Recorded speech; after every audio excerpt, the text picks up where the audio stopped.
করবে না। যত মদ্যপ, মাতাল, পাতাখোর, 2 নম্বরী, চোর, চিটিংবাজ, গাঁজাখোর সব ভারতীয় জনতা পার্টিতে। এই তো ভারতীয় জনতা পার্টি।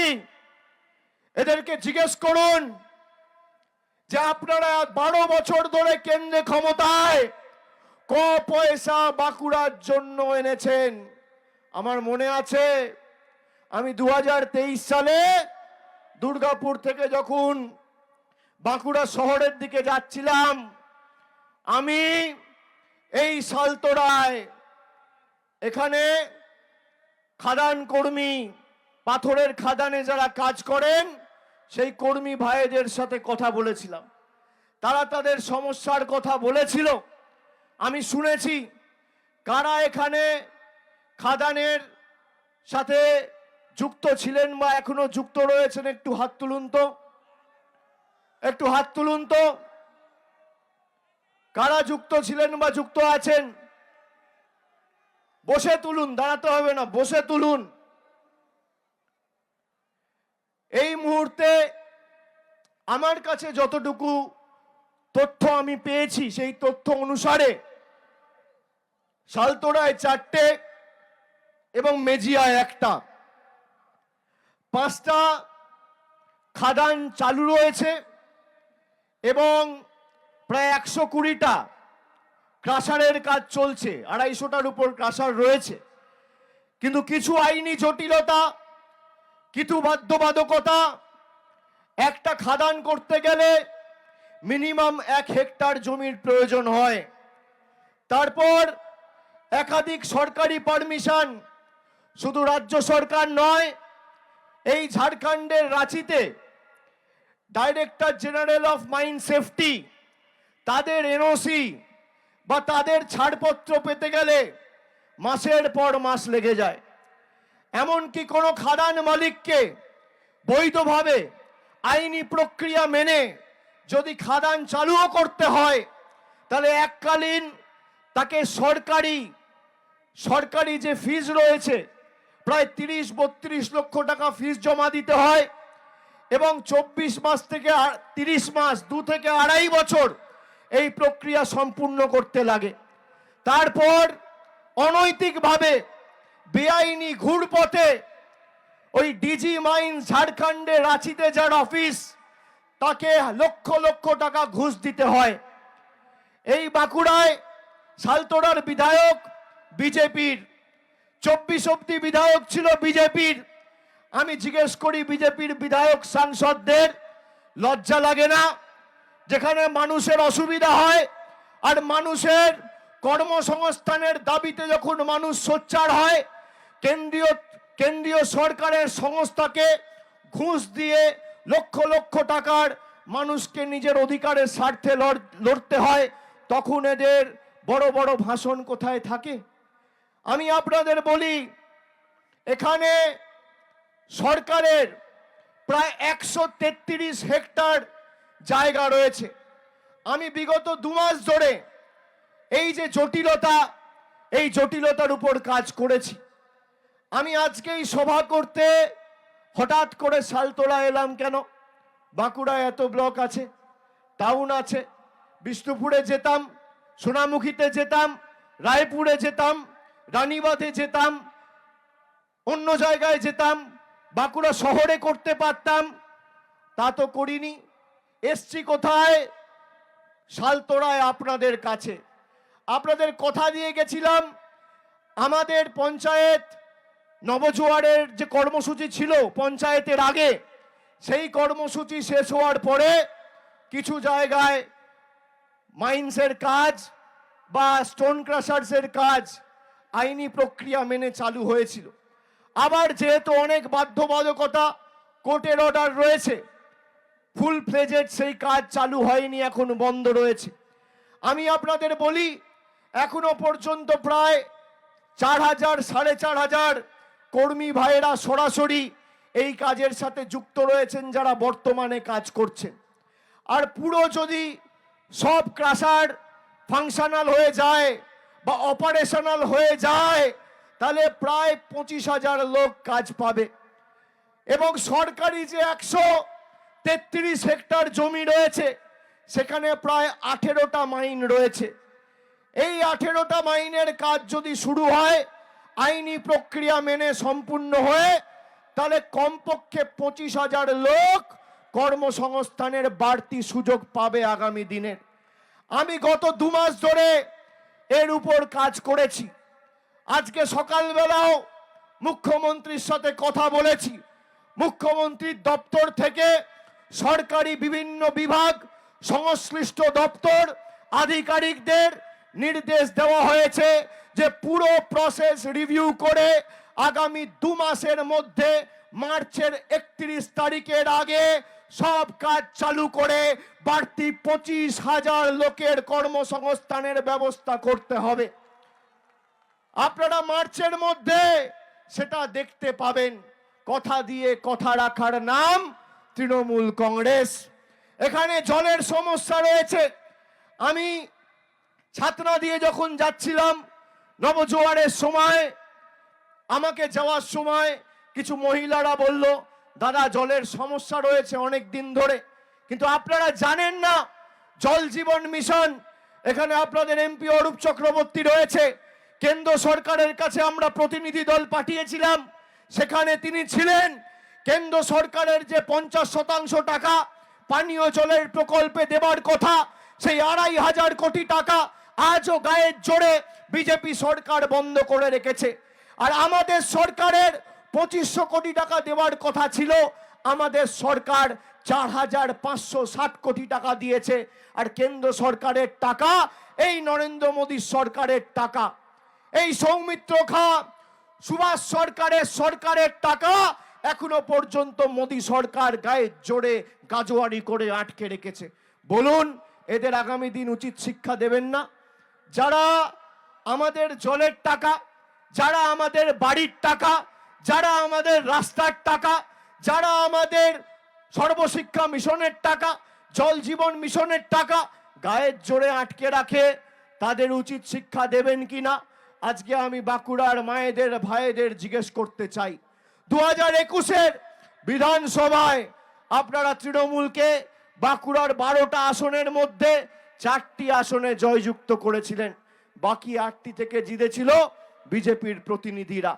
2024-এর লোকসভায় 4 বেড়ে আমাদের 6 হয়েছে। এখন তৃণমূল 6 আর বিজেপি 6। বিষ্ণুপুর লোকসভার একটা আসন পড়ে খণ্ডঘোষে, আর বাঁকুড়া লোকসভার একটা আসন পড়ে পুরুলিয়ার রঘুনাথপুরে। তাহলে একদিকে বিষ্ণুপুরকে 6 মারতে হবে, আর একদিকে বাঁকুড়াকে 6 মেরে, দুটো 6 মেরে 12-0 তৃণমূল কংগ্রেসের পক্ষে আগামী দিন করতে হবে। 8-4 নয়, 7-5 নয়, 6-6 নয়, 7-5 নয়, করতে হবে 12-0 তৃণমূলের পক্ষে। তৃণমূল জিতলে আপনি আপনার অধিকার পাবেন, আর বিজেপি জিতলে আপনি আপনার অধিকার থেকে বঞ্চিত হবেন। তৃণমূল জিতলে দুমুঠো ভাত, আর বিজেপি জিতলে ধর্মে ধর্মে আঘাত। তৃণমূল জিতলে বিজেপি কুপকাত, আর বিজেপি জিতলে সাম্প্রদায়িক সংঘাত। কি বাঁচবেন সিদ্ধান্ত আপনাকে নিতে হবে। তৃণমূল জিতলে দুয়ারে রেশন, আর মোদি জিতলে দুয়ারে ভাষণ। তৃণমূল জিতলে মানুষের পাতে ভাত, আর বিজেপি জিতলে খালি মোদিজির মন কি বাত। কি নেবেন সিদ্ধান্ত আপনার। আমরা তথ্য পরিসংখ্যান দিয়ে লড়াই করি। মায়েরা, আপনারা যারা আমার কথা শুনছেন, লক্ষ্মীর ভান্ডার পান? এই বিজেপির নেতা, বিজেপির রাজ্য কমিটির একজন মেম্বার আজ থেকে 5 দিন আগে সভা করে বলেছে, যে মেয়েরা বা যে মহিলারা, যে মায়েরা লক্ষ্মীর ভান্ডার পায় তাদের খাঁচায় বন্দি করে রাখো, ঘরে বন্দি করে রাখো, তারা যেন ভোট দিতে না পারে।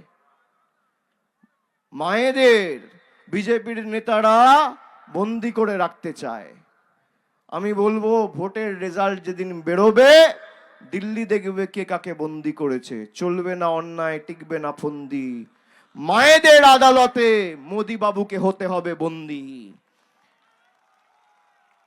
লক্ষ্মীর ভান্ডার বন্ধ করবে, আমাদের জলের টাকা, রাস্তার টাকা, আবাসের টাকা, গরিব মানুষের 100 দিনের টাকা বন্ধ করে পেরেছে আটকাতে? 20,000 কিলোমিটারের রাস্তার কাজ শুরু করেছে মমতা ব্যানার্জির সরকার 8,000 কোটি টাকা খরচা করে। আজকে এই যে লক্ষ্মীর ভান্ডার দেয় আপনাদের, খালি সারা বাংলা জুড়ে 2,30,00,000 মায়েদের লক্ষ্মীর ভান্ডার দিতে প্রতি বছর আমাদের সরকার খরচা করে 27,000 কোটি টাকা।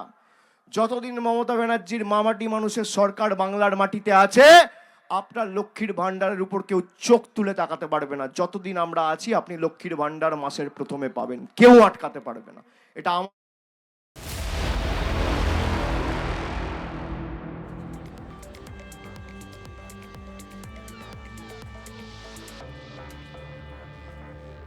এজেন্সি সংঘাত চলছে এবং সেই সংঘাত নিয়ে ফের বিজেপিকে আক্রমণ করলেন অভিষেক বন্দ্যোপাধ্যায়।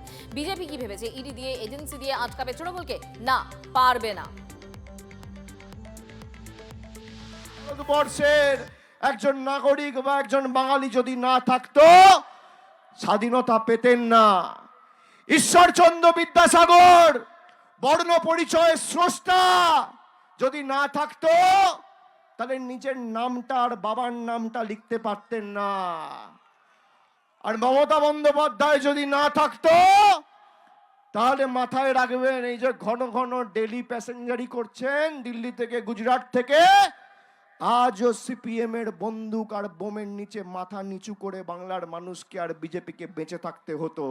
বাংলার এই তমসাচ্ছন্ন 34 বছরের জগদ্দল পাথরকে ভেঙে চূর্ণ বিচূর্ণ করে যে মুক্তির সূর্যোদয় ঘটিয়েছে, তার নাম তৃণমূল কংগ্রেস, নেত্রীর নাম মমতা বন্দ্যোপাধ্যায়। আপনি মমতা বন্দ্যোপাধ্যায়কে আটকাবেন? আরে আগে যান, সিপিএম এর থেকে আপনি একটু ট্রেনিং নিন।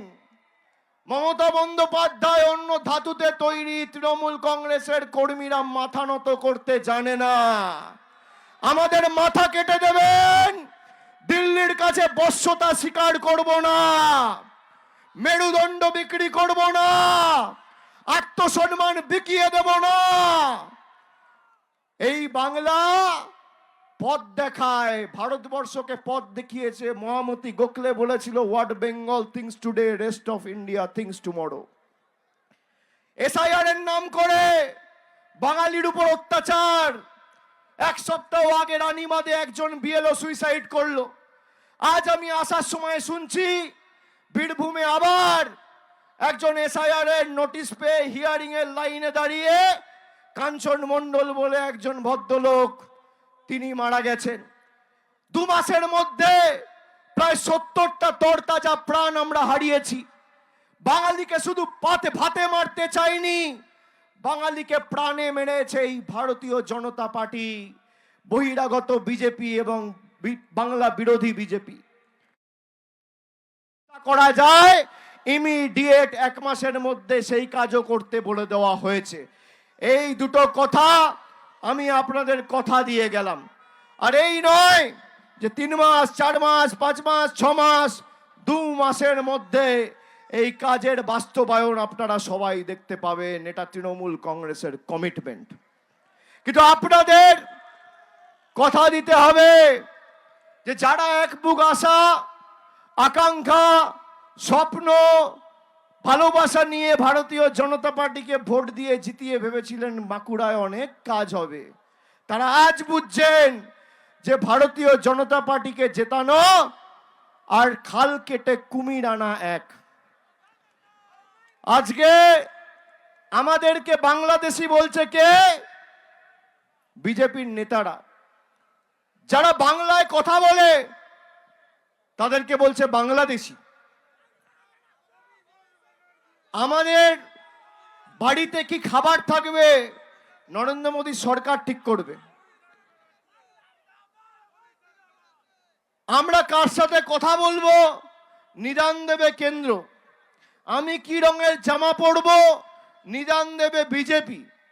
আমাদের এখানে কে চিকেন রোল বিক্রি করবে, কে ভেজ রোল বিক্রি করবে, কে এগ চাউমিন বিক্রি করবে, কে ফিশ ফিঙ্গার বিক্রি করবে, কে ডাল তরকারি দিয়ে ভাত খাবে, কে মাছের ঝোল ভাত খাবে, কে মাংস ভাত খাবে, নিদান দেবে কেন্দ্র।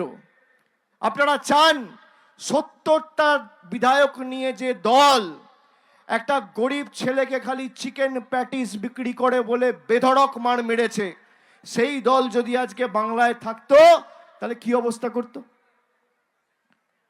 আপনি ভোট দেবেন, বলছে ফর্ম ফিল আপ করো।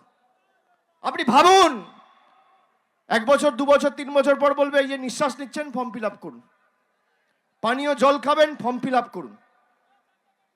এমন এদের শিক্ষা দিতে হবে যে বাংলার দিকে চোখ তুলে দেখার আগে যেন 100 বার ভাবে। একটা বুথ থেকে যেন ভারতীয় জনতা পার্টির, যেমন সুভাষ সরকারকে প্রাক্তন করেছেন, প্রত্যেকটা বুথে এদেরকে প্রাক্তন করতে হবে। প্রত্যেক